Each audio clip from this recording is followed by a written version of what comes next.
The final stage of Itzulia, the tour of the Basque Country, Eibar to Arrate, the queen stage of this race.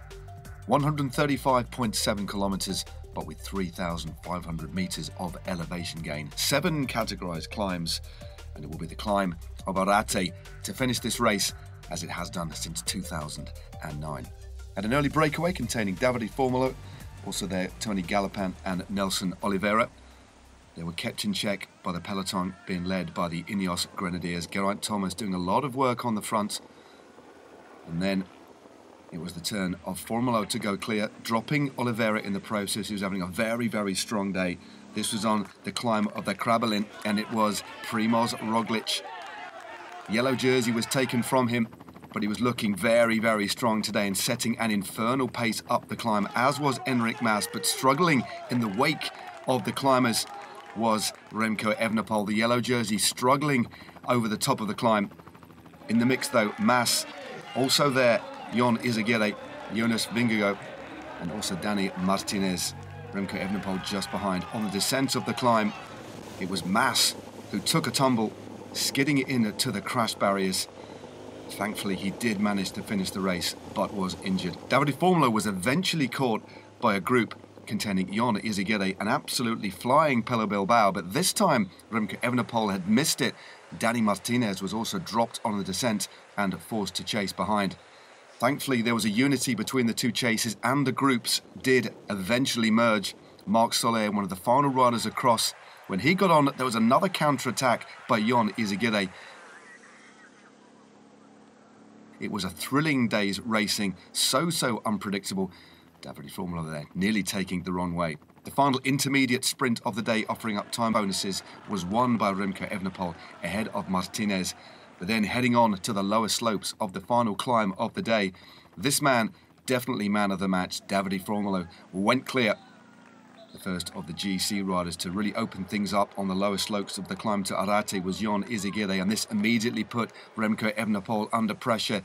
His head bowed, could not hold on to the ferocious, infernal pace being set.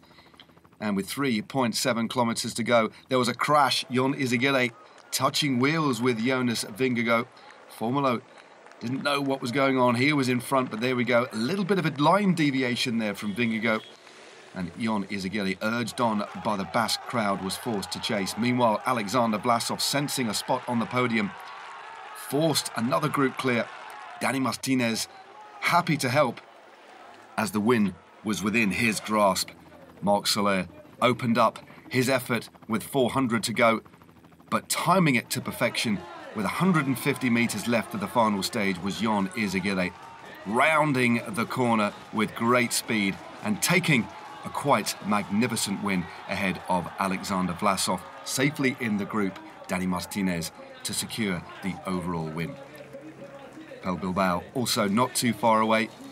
A very difficult day indeed though for Remco Evenepoel, but it was a brave performance from the Belgian, but not to be today. So a popular win for the Basque rider, the first win of the season for him, the overall winner in 2019. Just look at the smile on his face there. Wonderful victory for Jon Izagirre ahead of Alexander Vlasov, Marc Soler, Martinez, Vingegaard, Bilbao, Evenepoel, Lopez, Formolo and Felix Gall of Austria rounding out the top 10. So Dani Philippe Martinez adding Itzulia to his win in the Dauphiné in 2020. He's exhausted but delighted. So Martinez takes the win in that yellow jersey. Jon Izagirre second overall for Cofidis, and third overall Alexander Vlasov of Bora Hansgrohe.